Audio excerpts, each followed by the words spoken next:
নমস্কার, আমি শ্রীমতী উপাসনা অরুণ ভূঁইয়া আবারও আমার কসমিক রুট উপাসনা চ্যানেলে আপনাদের প্রত্যেককে আন্তরিক স্বাগত জানাই।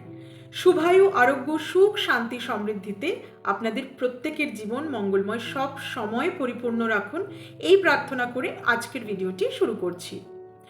গত দুটি ভিডিওতে আমরা আলোচনা করেছিলাম যে জ্যোতিষ শাস্ত্রকে আমরা শিখব কেন, আমাদের জীবনে মান্যতা দেব কেন। কসমিক রুট উপাসনা চ্যানেলে কিন্তু আমরা একদম ঘরোয়া পরিবেশে বিজ্ঞান মনস্কভাবে যুক্তি তর্ক দিয়ে জ্যোতিষ শাস্ত্র, সংখ্যাতত্ত্ব বিভিন্ন দিকগুলিকে খুব সহজ সরলভাবে বোঝার, জানার, শেখার চেষ্টা করে থাকি। আজকে আমরা জানবো আপনার জন্ম কুণ্ডলীর রহস্য। জ্যোতির্বিজ্ঞান, অ্যাস্ট্রোনমি এবং জ্যোতিষ শাস্ত্র, অ্যাস্ট্রোলজি অঙ্গাঙ্গিকভাবে জড়িত। আপনার কাছে যদি আপনার জন্মকুণ্ডলী থেকে থাকে তাহলে তো খুবই ভালো কথা, আর যদি না থাকে তাহলে নেটে গিয়ে ফ্রি জন্মকুণ্ডলী অ্যাপ খুললে আপনার সঠিক জন্ম সময়, জন্ম তারিখ এবং জন্মস্থান দিলে আপনি খুব সহজেই আপনার হাতের মুঠোয় পেয়ে যাবেন আপনার জন্মকুণ্ডলী। আপনার জন্মকুণ্ডলী খুললে আপনি দেখতে পাবেন যে তাতে 12টি ঘর আছে। জ্যামিতিকভাবে আঁকা একটি রেক্ট্যাঙ্গেল অর্থাৎ আয়তকারের মধ্যে আপনি পাবেন 12টি ঘর। এই 12টি ঘর 12টি রাশির রূপ: মেষ, বৃষ, মিথুন, কর্কট, সিংহ, কন্যা, তুলা, বৃশ্চিক, ধনু, মকর, কুম্ভ ও মীন। এই 12টি রাশি হচ্ছে এই 12টি ঘর।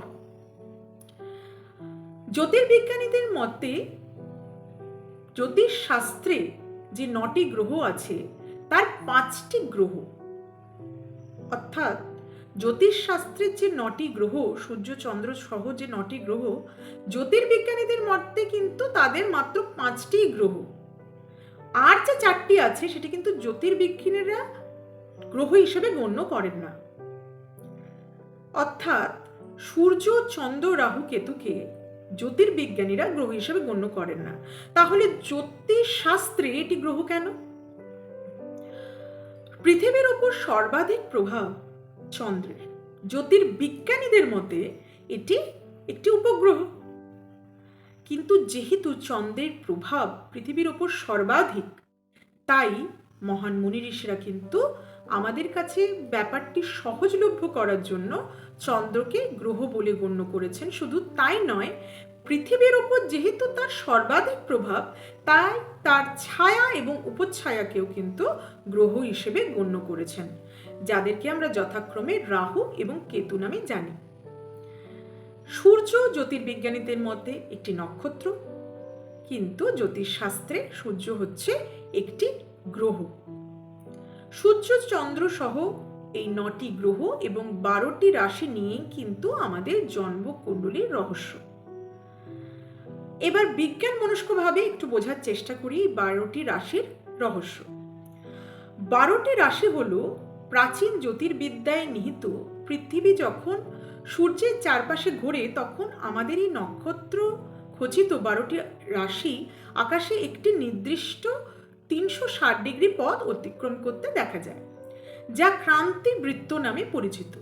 প্রাচীন সভ্যতাগুলো এই পথটিকে 12টি বার্ষিক চন্দ্রচক্র দ্বারা নিখুঁতভাবে বিভক্ত করে 30 ডিগ্রি করে 12টি স্বতন্ত্র খণ্ড তৈরি করেছিল। এই 12 তরীয় বিভাজন কেন জ্যোতিষশাস্ত্রে ভিত্তি হয়ে উঠল সেটি একটু বুঝব। সৌর ও চান্দ্র বর্ষ সম্পর্কে কম বেশি আমরা প্রত্যেকেই বিজ্ঞানভাবে জানি। ভারতে প্রচলিত পঞ্জিকাগুলো চাঁদের উপর ভিত্তি করে তৈরি করা হয়েছে।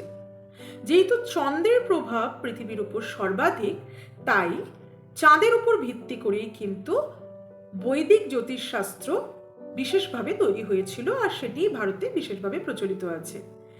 একটি সৌর বছরে চাঁদের প্রায় 12টি পূর্ণ চক্র থাকে।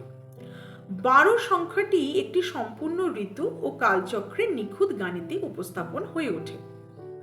30 ডিগ্রির গণিত একটি 360 ডিগ্রি বৃত্তকে 30 ডিগ্রির 12টি সমান অংশে সুন্দরভাবে ভাগ করে যায়। এই জ্যামিতিটি নির্দিষ্ট নক্ষত্রপুঞ্জের মধ্য দিয়ে সূর্যের মাসিক যাত্রার সাথে নিখুঁতভাবে মিলে যায়। উপাদান ও গুণের বন্টন অনুযায়ী 12টি রাশি জ্যোতিষ চক্র জুড়ে 4টি উপাদান অগ্নি, পৃথ্বী, বায়ু, জল, এই 4টি উপাদান এবং 3টি প্রকরণ চর, স্থির, দ্বৈত সুষম বন্টন নিশ্চিত করে। যদিও বাস্তবে 13টি নক্ষত্র মণ্ডল সূর্যের পথকে ছেদ করে, কিন্তু জ্যোতিষী এবং প্রাচীন জ্যোতির্বিজ্ঞানীরা বছর ও চান্দ্রমাসের সাথে সুসামঞ্জস্যপূর্ণ সম্পর্ক বজায় রাখার জন্য বিশেষভাবে 12 রাশির পদ্ধতি ব্যবহার করতেন। আপনার কাছে যদি আপনার জন্মকুণ্ডলী থাকে তাহলে দেখবেন এই 12টি রাশির মধ্যে বিভিন্ন জায়গায় বিভিন্ন গ্রহের অবস্থান আছে এবং সেই গ্রহগুলি বিভিন্ন নক্ষত্রতে বসে আছে। 9টি গ্রহ 12টি রাশির সাথে সাথে আমাদের কাছে জ্যোতিষ শাস্ত্রে 27টি নক্ষত্র আছে এবং আপনার জন্মকুণ্ডলীর রহস্য কিন্তু এই 12টি রাশি, 9টি গ্রহ এবং 27টি নক্ষত্রের মধ্যেই লুকিয়ে আছে। আপনি যদি আরো বিশদ এই বিষয়ে জানতে চান তাহলে চোখ রাখুন আমার পরবর্তী ভিডিও, যেখানে আমরা আপনার জন্মকুণ্ডলীর রহস্য নিয়ে বিস্তারিতভাবে আবারও আলোচনা করব। আজকের মতো এটুকুই। সবাই খুব ভালো থাকুন, সুস্থ থাকুন। রাধে রাধে, নমস্কার।